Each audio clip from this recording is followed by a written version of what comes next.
मेरी धर्मपत्नी, बच्चे सभी ने देखा कि सर निकले।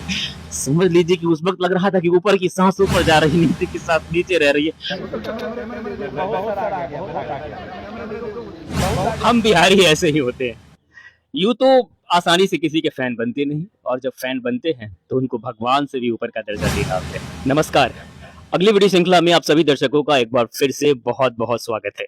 दोस्तों, इस वीडियो की कड़ी में हम आपको एक गांव के एक लड़के से मुलाकात करवा रहे हैं। इस वीडियो में आपको कोई टैलेंट, कोई प्रतिभा या कोई हुनर तो देखने को नहीं मिलेगा, लेकिन हाँ, इस वीडियो में एक खास चीज है जो आज आपको जरूर देखनी चाहिए। तो आज इस वीडियो को क्यों देखनी चाहिए?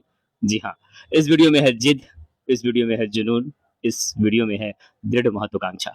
अगर किसी को आप सच्चे दिल से चाहते हैं तो सचमुच में पूरी कायनात उसे मिलाने में लग जाती है।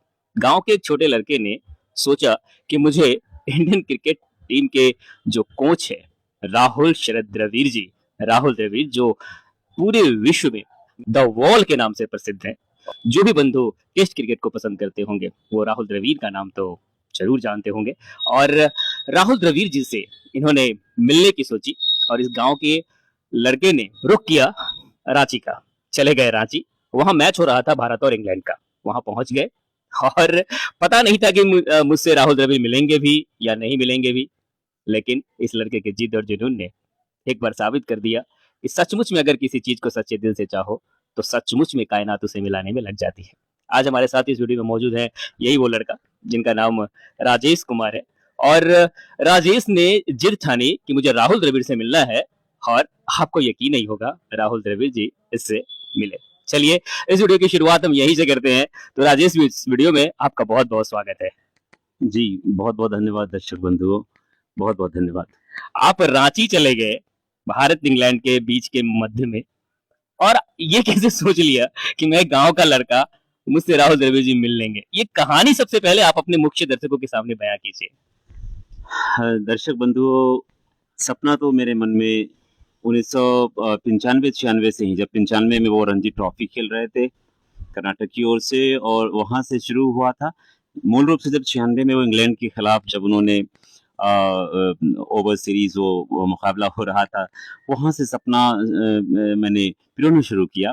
लेकिन जब मैं रांची के लिए रुख कर रहा था, बिल्कुल किसी को मैं कह नहीं पा रहा था, सिर्फ जहाँ पे मैंने वो कविता छपवाई थी ना उन्हें देने के लिए, अच्छा। और मोमेंटो टाइप, तो सिर्फ वो एक दुकानदार को पता था, मुझे पता था और मेरे घर वालों को पता था। अच्छा, मतलब जब आप घर से निकले तो ये सोच के निकले कि मुझे राहुल द्रविड़ जी से आज मिलना है, हाँ, हाँ। और आपने बाकायदा कविता भी लिखी। तो क्या वो कविता आपने भेंट की? मतलब क्या था, बताइए हमारे दर्शकों को। सौरभ जी, मैं डरता था कि यदि मैं अपने खासम खास दोस्त को भी बताऊं तो वो हंसेंगे, और रिश्तेदार को बताऊं तो वो तो बहुत हंसेंगे, पड़ोसियों को बताऊं तो वो चुटकी लेंगे निश्चित रूप से, क्योंकि उन्हें लगेगा कि यार ये पागल हो गया है, दीवाना हो गया। कहीं द्रविड़ सर जो चुने हुए 11 खिलाड़ियों को कोच की कोचिंग करवाते हैं, इतनी महान हस्ती, और ये मिल लेगा। और देखिए देखिए, ईश्वर की कृपा कहिए, और ये शायद एक जिद कहिए जैसे आपने शुरू किया, या धृष्टता भी कह सकते हैं। धृष्टता तो मेरे अंदर नहीं थी, लेकिन लोग सोचे सुनेंगे तो कहेंगे, अरे तुम्हें यह नहीं पता कि तुम्हें मिलेंगे या नहीं, और तुम पहले से मोमेंटो तैयार कर लिया, तूने कविता बना ली, कितना मजाक बनाते हो यार तू अपने आप का। तो लेकिन खैर क्या कहें सौरभ जी की वो 23 से 27 के बीच मुकाबला था, और फिर हमने छुट्टियों का इंतजाम किया, और जाने वक्त क्या कहें, पिताजी भी बहुत डांट रहे थे कि अगर तुमको यही दीवानगी दिखानी है तो तुम अकेले जाओ, सब परिवार जा रहे हो, बीवी बच्चों के साथ जा रहे हो, और ये दीवानगी में खामखा उन लोगों को क्यों फंसा रहे हो, तुम जाओ जो दीवानगी करनी है, पागलपन दिखाना है। तो जाने वक्त तो बहुत डांटे थे। आऊंगा नहीं तो मेरे कहने का मतलब कि आपने ये कैसे सोच लिया कि मैं एक गांव का लड़का हूँ, मैं रांची जा रहा हूँ मैच देखने के लिए। हाँ, ये दिल में इच्छा जरूर है कि मैं राहुल द्रविड़ जी से मिलूंगा, लेकिन वहां तक कोई सोच भी नहीं सकता, और आपने मतलब मिला भी, बाकायदा मिला भी। इस आगे के वीडियो में आपको पता चलेगा दर्शक बंधु कि इन्होंने राहुल द्रविड़ जी से मिला भी है, बाकायदा उनसे बातें भी की है, अपने भी बच्चों को भी मिलवाया है। तो फिर मिलने की वो कहानी जल्दी से आप बयां कर दीजिए। जी, बिना समय लिए हुए। देखिए सौरभ जी, पहले देखिए इच्छा जब होती है तो वो तो मैं क्रिकेट जब टीवी पे देखता था या रेडियो पे सुनता तो लगता था कि सर को मिलना है। स्टेडियम में आप पहुंचे हैं तो वहां से तो सर को देख ही रहे, बट समीप में आकर, और क्या कहें दोस्तों, जब उनको मैंने उनका चरण स्पर्श भी किया था, और खैर ये तो मैं वहां जब पहुंचा था तो मैं सोच रहा था कि मैं सब लोग कह रहे थे कि जो मेरे रिश्तेदार थे वो कह रहे थे देखो स्टेडियम से कूदना नहीं, क्योंकि ये बिहार यूपी के या कहीं अलग अलग के फैंस सब आते हैं स्टेडियम पे। आप कुछ फेंकना वेकना नहीं है, अपने जो मोमेंटो है पास में रखना। पूर्णमासी का दिन था, तो मैं संडे का दिन था वो 25 तारीख, और मैं सारा दिन सौरभ जी मैं सोचा कि जब द्रविड़ सर को देख लूंगा ना, उनसे मिल लूंगा, तभी मैं खाना खाऊंगा। और पूरा दिन मैं वहां पे इंतजार करता रह गया। मैं भावुक नहीं हो रहा हूँ। और इधर डेरे पर फंस गई, क्योंकि उस दिन जानते हैं संडे के दिन बहुत लाख टेस्ट मैच था, लेकिन बहुत भीड़ जुट गई और इतने प्रोटोकॉल्स कि डेरे तक मैं अपनी बीवी बच्चों के लिए भी कुछ नहीं भिजवा पाया। और वो बस वो मेरे कहते हैं मेरे बच्चे दोनों, वो कहते हैं कि बिस्किट वगैरह खाकर और पानी पीकर रहे, और मेरी जिद की नहीं आज सर को देखूंगा। और इतनी भीड़ की मैं डेरा तक नहीं पहुंच पाया। वो प्रोटोकॉल के कितनी लेयर्स वहां पे, लेकिन वो 25 को, उसके बाद जब मैं शाम हुई और सर मैच पूरा हुआ, उसके बाद मैं चारों तरफ देखता रहा। इधर से कोई धक्का मार के, धक्का नहीं, नहीं, ये कहाँ से आ गए, बिहार से आए हो, कहाँ से हो, अरे रे बहुत दीवाने आते हैं, चलो निकलो निकलो, ये सब कहाँ से चले आते हैं, द्रविड़ सर मिलना है तो जाओ, कर्नाटक में उनका घर है। तो उस दिन नहीं भेंट हुई। और जब मैं बाहर वेट कर रहा था, जब उनकी बस निकल रही थी, तो विश्वास कीजिए वहां पे कुछ लोग द्रविड़ सर के और भी मतलब फैंस थे। उन्होंने कहा कि द्रविड़ सर आए थे नीचे, और उन्होंने मुझे ना किसी के टी शर्ट पे, किसी के कैप पे लिखा है, सबको उन्होंने अपना ऑटोग्राफ दिया है। मैं इतना मसवारे, मैं तो दिन भर जो है सो उपवास पे रहा और सर नहीं मिले। इसका मतलब उन लोगों से मेरी श्रद्धा कम रही होगी। तो फिर अचानक वो लम्हा कब आया, बस जब अचानक से आप मतलब देखे कि राहुल द्रविड़ मेरे सामने खड़े? हाँ, तो 25 तारीख को तो वो रात में मैं गया अपनी पत्नी के पास, तो वहाँ बच्चों के पास मैं उनसे क्षमा मांगा कि मेरे कारण आप लोग, तो जानते हैं मेरी पत्नी ने कहा, और स्पेशली मेरी बेटी ने कहा कि आपसे न द्रविड़ सर मिलेंगे, मतलब आप द्रविड़ सर से मिलेंगे। और पत्नी ने यहाँ तक कहा कि क्या पता, आप तो आज ये लेके नहीं गए थे मोमेंटो, हो सकता है आज 25 को मोमेंटो लेके नहीं गए तो सर अन्य लोगों से मिले, आप कल मोमेंटो लेके जाइएगा, हो सकता है कल वो मिलेंगे। और सुबह जब हुई 26 फरवरी की वह सुबह, तो मेरी बेटी ने कहा कि पापा मेरा मन कहता है कि आप उनसे मिलेंगे आज। और देखिए लगभग दोपहर के आसपास जो है मैच पूरा हो जाता है, और भारत तकरीबन 5 विकेट से वह मैच जीतता है और सीरीज में बढ़त भी बना लेता है, यूं के सीरीज जीत लेता है यूं कहे। और उसके बाद जो है सो द्रविड़ सर, और मैं तो समझिए मैच तो सिर्फ बहाना था, द्रविड़ सर राहुल द्रविड़ जी से मिलना था। जब मैं वहां पहुंचा तो मैं शुरुआत, जब सामने द्रविड़ सर देखे कि वो आ रहे हैं मतलब ग्राउंड में, मैं उस सुबह 26 की सुबह की बात कर रहा हूँ, तो मैंने पहले उनके चरणों से देखना शुरू किया कि सर के मतलब आप बोलेंगे क्या बोल रहे हो, तो वहां से देखना शुरू किया। उसके बाद बगल में, जानते हैं एक छोटा सा प्रसंग कहता हूं मैं, कि द्रविड़ सर जहाँ पे बैठे हुए थे वहां पे अश्विन जी बैठे हुए थे, और बगल में एक बोतल खाली पड़ी हुई थी। द्रविड़ सर को मैंने देखा कि वो बोतल उठाए और अंदर गए, अंदर से सभी खाली बोतल्स को उठा के और एक कूड़ादान था उसमें दिए। मैंने कहा बाप रे बाप, इतने डाउन टू अर्थ, मतलब आज तक नहीं देखा। और मैं एकदम करीब, मैं मैच नहीं देख रहा था, मेरे आई थैंक टू वो वरुण जी जिन्होंने मुझे बुलाया, मैं वहां गया था रांची, तो वो उन्होंने पास दिया था ना, वो पवेलियन के बगल में था जहां पर कोच वगैरह, तो मैं उन्हीं को देखता था हमेशा। और सर को मैं द्रविड़ सर चिल्लाता था, लेकिन उतनी भीड़ में सर शायद, लेकिन कभी कभार सर इधर देखते थे तो लगता था सर शायद मुझे ही देख रहे होंगे क्या, मतलब एक सपने। और उसी 26 तारीख को क्या हुआ, मैं क्या कहूं, मैं लंबी बातचीत को नहीं ये करूंगा सौरभ जी, कि 26 तारीख को मैच पूरा हो गया, मैच 4 दिन में 3.5 दिन में खत्म हो गया। उसके बाद हुआ कि मैंने ना वो गेट के पास, मैं मेरी पत्नी और बच्चे खड़े हो गए, आज तो सर से मिलना है। और 4 लेयर वहां पे, जब उसके बाद क्या हुआ कि कहते ना, एक वहां पर एक शख्सियत थे जो वो कह रहे थे कि मैं अभी द्रविड़ सर नहीं, अनिल कुंबले सर को छोड़ने के लिए जा रहा हूं वहां, आप ऐसा कीजिए कि इसी तरह से अनिल कुंबले सर सामने दिखाई पड़ रहे हैं। मैंने कहा हाँ, और अश्विन जी में, उन लोगों से आप पैरवी कीजिए। बगल से अश्विन जी और अनिल कुंबले जी वहां बगल में खड़े हैं, मैं देख रहा हूँ। मैंने कहा सर मैं मोमेंटो लेके आया हूँ सर द्रविड़ सर से। नहीं मुझसे नहीं होगा। अनिल कुंबले जी ने कहा, अश्विन जी तो ऐसे देखे और बस वो दौड़ते हुए निकलते रहे, क्योंकि सब वो पैकेज सब अपना होटल लौटते और फिर जैसे जैसे जिनको जहां जाना था वहां जाते।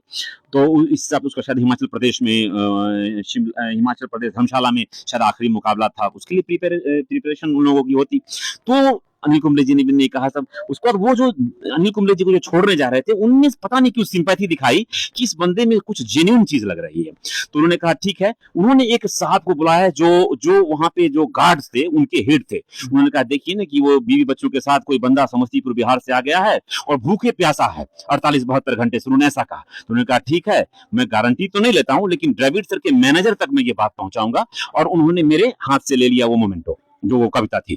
अब वो मेरी धड़कन और मुझे ना एक एक लेयर अंदर, यानी एक गेट के अंदर, जो कि 3 गेट्स थे, अंदर बुलाया कि मैं वहां पे खड़ा हूं। मुझे लग रहा है कि अब उधर से और द्रविड़ सर तक बात पहुंचेगी तो मैं जहां तक जानता हूं द्रविड़ सर को, वो जरूर कहेंगे कि वो बंदा जैसा भी हो मैं तो मिल ही लूंगा, क्योंकि उनकी महानता में पूरी आस्था थी। लेकिन 5 मिनट बीते हुए होंगे, उधर से वो मोमेंटो लेकर वो आदमी आते हैं, जो बड़े से वो थे, ऑफिसर थे। उन्होंने कहा कि नहीं नहीं, वो मैनेजर साहब ने 2 टूक कह दिया कि मुझे ये द्रविड़ जी ऐसे वो मोमेंटो नहीं लेंगे, और मिलना तो खैर दूर की बात है, वो नहीं लेंगे। तो मैं वहां से उसको मुझे बाहर कर दिया गया। और 26 तारीख को ही एक बंदे ने मिसबिहेव भी मेरे साथ किया था, भागो ऐसे धक्का दिया था, मतलब स्टेडियम में जाने से पहले। और ये फिर मैं बाद में बात कह रहा हूँ, जब मोमेंटो लौटा दिया गया, उसके बाद मैं बाहर आ गया। मैंने पत्नी से कहा, पत्नी अब तो 5:30 बजे के आसपास की ट्रेन है रांची से जो है सो पटना के लिए, छोड़िए मैंने मेरी श्रद्धा नहीं होगी। फिर मैं सोच रहा था कि ये 3 दिन की छुट्टी भी चली गई, और अब सबसे बड़ी चीज है कि अब कर्नाटक जाके उनके घर पे कब मिलूंगा सर के। अब लगता है अब नहीं मिल पाऊंगा, और मेरी श्रद्धा में कमी है। इतना कह के मैं बाहर लौट आया। और सच सच कहिए दर्शकों कि मैं एक तरह से रो रहा था। सच कहिए तो मैं रो रहा था दिल से। उसके बाद बुझे बुझे कदमों से मैं वापस चला आया, और जितनी भी पैरवी मैंने की थी अपने रिश्तेदार से, वो सब फेल हुआ कि भाई द्रविड़ सर से मिलना इतनी आसान आसान सी बात नहीं है। मैं वापस लौट रहा था, कुछ ही कदम मैं दूर मतलब गया हूँगा कि एकाएक फोन आता है हमारे वरुण जी का, राजेश जी आप कहाँ हैं? तो मैंने कहा मैं तो बीवी बच्चों के साथ वो डेरा पे जा रहा हूँ, वहां से शाम 5:30 बजे की ट्रेन है, मैं निकल जाऊंगा। अरे द्रविड़ सर बगल के होटल में ठहरे हैं, वहां पे वो ये बैडमिंटन खेल रहे हैं। मैंने कहा सर आप झूठ मत बोलिए, मतलब गाड़ी चली गई है, 2-2 गाड़ियां भर के गई हैं सर, उसमें निकल गए होंगे। आप पागल हैं, बिल्कुल पागल। अब मुझे लग गया कि आप पागल हैं, ये मैं कह रहा हूँ हाँ, और आप। तो मैंने कहा सर मैं मुझे विश्वास है, लेकिन मुझे लगता है सर नहीं मिलेंगे, फिर भी आप कह रहे हैं तो आ रहा हूँ। उसके बाद मैंने बीवी बच्चों को कहा कि वहां से लगभग 1.5 किलोमीटर अंदर था डेरा। मैंने कहा आप लोग जाइए, और मैं पागलों की तरह वो मोमेंटो लिया, दौड़ता हुआ उधर से आ रहा हूँ। और वो बार बार फोन कर रहे हैं आप कहाँ हैं? मैंने कहा कि मैं सर भटक गया, क्योंकि बड़ा सा स्टेडियम है वो रांची का, आप सभी जानते हैं। उसमें 4 तरफ से मतलब दरवाजा है, गेट है, और मैं पता नहीं किस तरफ जो है जो मैं घूम रहा हूँ। उन्होंने कहा जल्दी आइए द्रविड़ सर निकल जाएंगे। मैं दौड़ रहा हूँ, हाँफ रहा हूँ। मैं बिल्कुल झूठ नहीं बोल रहा हूँ, मैं सच कह रहा हूँ दर्शकों और सौरभ जी आपको। उसके बाद मैं आया, उसके बाद आने के बाद वहां देखता हूँ कि एक बड़ा सा होटल है बगल में, स्टेडियम के बगल में। तो उन्होंने कहा कि सर इसी में है। तो मैंने कहा मुझे विश्वास नहीं हो रहा है, गाड़ी चली गई, मैं इतना लकी नहीं हो सकता। उन्होंने कहा कि ठीक है। अंदर से एक बंदे जो वहां पे बैठे थे, जिनके होटल में जो मैनेजर थे, उनके पास आता है, उनके पास फोटो आता है, द्रविड़ सर वहां बैडमिंटन खेल रहे हैं। उसके बाद सच कहिए भक्त को भगवान मिल हाँ, गए। लगा कि जैसे सर इसी में है, अगर निकलेंगे तो ना नजदीक ना सही, मैं दूर से भी द्रविड़ सर को देखूंगा, चिल्लाऊंगा तो एक बार इस भक्त को भगवान जरूर देखेंगे, और इस शबरी को भगवान श्री रामचंद्र जी मिल जाएंगे, है ना। उसके बाद सबने कहा, उसके बाद क्या हुआ देखिए, यहाँ भी ट्विस्ट आता है, थोड़ा लंबा हो रहा होगा। यहाँ भी ट्विस्ट आता है क्या कि मैं वहां 10 मिनट रुक गया। वहां पर एक जो मैनेजर साहब थे, उन्होंने मेरा इंटरव्यू ले लिया कि आप द्रविड़ सर के लिए मोमेंटो लेकर लाए हैं, आप वो पढ़िए। उन्होंने एक अलग सा वीडियो बना लिया, वहां पे बहुत सारे लोग भी थे, आ गए, अरे द्रविड़ सर से ये मिलेंगे तो हम लोग भी मिल लेंगे। लेकिन इतना ही देर में जो भीड़ भाड़ वहां देखी गई, बस वहां पर मेन जो वो वॉकी टॉकी पर बात कर रहे थे, उन्होंने कहा भीड़ है, रश यहाँ पे जमा हो रहा है और द्रविड़ सर अंदर है ना। तो बस उधर से आए, कहें कि आप लोग, उन्होंने करबत ऐसे हाथ जोड़ लिया कि आप मतलब आप मेरी जॉब मत खाइए, आप लोग नीचे जाइए, नीचे जाइए आप लोग। क्या बात। तो मैंने कहा हे भगवान, मतलब यहाँ से भी पीछे। और तब तक मैं, जानते हैं दर्शक बंधुओं दोस्तों, कि मैं बीवी बच्चों को फिर वहां से 1.5 किलोमीटर से मैं यहाँ बुला लिया था कि मैं अगर देखूंगा तो मेरी बीवी मेरे बच्चे भी देखेंगे सर को। और वो भी अब जब देखे कि बाप रे, इनको वहां से निकाला जा रहा है नीचे, वो भी मायूस हो गए। लेकिन नीचे जाके वहां पर हड़बड़ाहट में एक छोटी सी डायरी रखी हुई थी, डायरी गुम हो गई, जिससे मैं सोच रहा था कि सर का ये लूंगा, ऑटोग्राफ लूंगा। अब मैं डायरी खोज रहा हूँ, इतना ही में एक बड़ा सा सा वायर एक क्या बोलते हैं उसको जो एक जो वॉकी टॉकी पे जो सायरन टाइप से आवाज आती है कि सर अब निकलने वाले हैं, पूरे तरह से जो है सो सब लोग अपना वहां पर तैयार हो गए, जितने भी गार्ड वगैरह थे। उसके बाद हम लोग को नीचे कर दिया गया, नीचे वहां थे। उसके बाद एक जो है मैं उनको मैं जिंदगी भर नहीं भूलूंगा, वो संभवतः बिहार के ही गार्ड थे। उन्होंने कहा कि देखिए सर तो अब निकल रहे हैं, बात सही है, और लेकिन अब क्या है कि देखिए आपको मैं मिलवा नहीं सकता, मुझे क्षमा कीजिए, लेकिन मैं आपकी बात सर तक पहुंचाऊंगा जरूर दूर से कि एक बंदा 72 घंटे से 48 घंटे से ये बीवी बच्चों के साथ यहाँ पर धरना दिए हुए है। तो मैंने कहा कि अभी अभी हंस रहे हैं तो सर, लेकिन इतना जरूर विश्वास था कि सर तक पहुंचेगी बात तो वो बुलाएंगे। इतना ही देर में दोस्तों, माताओं एवं बहनों, देखा कि गेट खुला, वो स्टैंडर्ड वो हाई फाई जो बोलते हैं, वो दरवाजा खुलता है, वहां से सादगी की प्रतिमूर्ति और वो डाउन टू अर्थ सर निकलते हैं। और मैं, मेरी धर्मपत्नी, बच्चे सभी ने देखा कि सर निकले। समझ लीजिए कि उस वक्त लग रहा था कि ऊपर की सांस ऊपर जा रही है, नीचे की सांस नीचे रह रही है। मतलब मैं क्या उस समय, मैंने कहा सर आ गए। उसके बाद क्या देखा कि सब पूरे गार्ड्स और वो जितने भी वॉकी टॉकी वाले सब थे, पदाधिकारीगण, सब उनको घेर लेते हैं। और वहां पे मैंने देखा कि वो जो गार्ड कह के गए थे कि मैं आपकी बात पहुंचाऊंगा, वो बोल रहे हैं कुछ।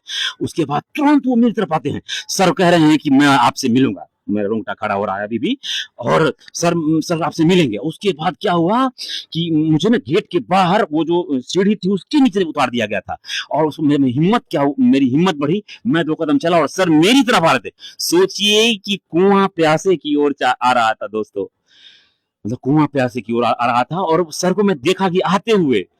और मेरी पत्नी बाद में कहती है कि आपकी तो आवाज वहां गुम सी हो गई थी, मतलब आप गुम हो गए थे कुछ देर के, और मैं सर से बात कर रहा था। उसके बाद मैंने कहा कि सर मैं आपका चरण स्पर्श करना चाहूंगा। मुझसे वो वीडियो में आप देखेंगे, सौरभ जी आपको दिखाएंगे दर्शक बंधुओं, कि मैंने जो है सो मैंने कहा सर आपको मैं चरण स्पर्श। उन्होंने कहा कि नहीं नहीं, आप लोग मेरे मेरे हृदय में, ऐसा उन्होंने कहा, आप लोग मेरे हृदय में, मेरे मेरे दिल में, ऐसा उन्होंने कहा।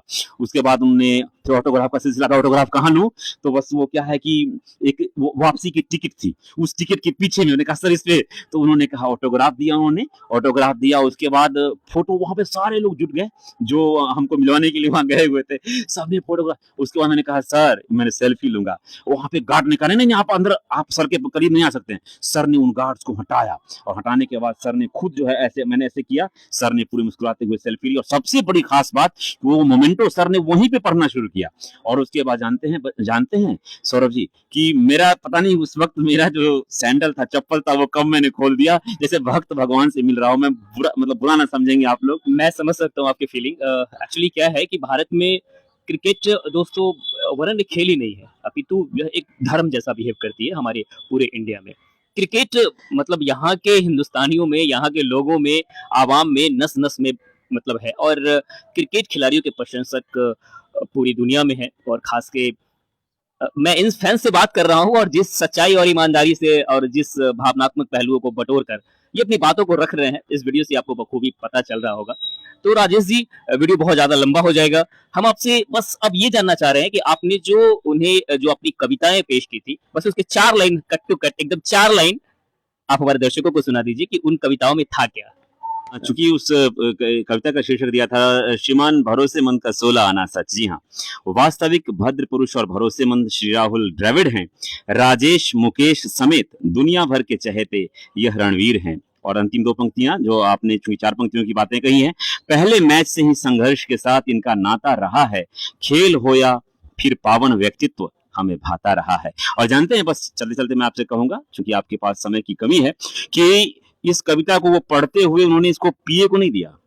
वो बस वो खुद से अपने हाथों में उस कविता को, उन्होंने इस मोमेंटो को लिया, और अपनी कार तक वो पैदल चलते गए वो कविता को लेके। और मैंने उनका साधारण पढ़ते हुए सादा चरण स्पर्श भी किया। और उसके बाद उन्होंने सभी हमारे बच्चों से नाम पूछा, पत्नी से हमारा नाम पूछा। मैंने थोड़ा सा एक लाइन और दिवंगत मुकेश भाई की चर्चा की, क्योंकि वह भी मेरी तरह डेविड सर के प्रशंसक, या मैं उनकी तरह प्रशंसक रहा हूँ। पूरा परिवार मेरा उनका प्रशंसक है। बहुत बहुत धन्यवाद कि इस भक्त को आपने भगवान से जो मिलाया, उस प्रसंग को आपने जग जाहिर किया है। धन्यवाद। हम बिहारी ऐसे ही होते हैं, यूं तो आसानी से किसी के फैन बनते नहीं, और जब फैन बनते हैं तो उनको भगवान से भी ऊपर का दर्जा दे डालते हैं। राहुल द्रविड़ जी के इस फैन से आपकी मुलाकात हुई इस वीडियो में, और इनके जिद और इनके जुनून को आपने इस वीडियो के माध्यम से देखा। इस वीडियो में अमूमन जो हम परोसते आए हैं किसी टैलेंट, किसी हुनर को, ये तो आपको देखने को आज नहीं मिला। लेकिन मुझे कहीं न कहीं से लगता है कि जो कोई भी फैन होंगे राहुल द्रविड़ जी के, उन फैन्स को ये वीडियो ज़रूर पसंद आएगी। भारतीय क्रिकेट प्रेमियों को ये वीडियो ज़रूर पसंद आएगी। अगले वीडियो में हम बात करेंगे फिर से नए टैलेंट, नए हुनर और नए काबिलियत की। तब तक अपने दोस्त सौरभ जायसवाल को दीजिए इजाज़त। मिलेंगे किसी नए वीडियो श्रृंखला में। नमस्कार, जय हिंद।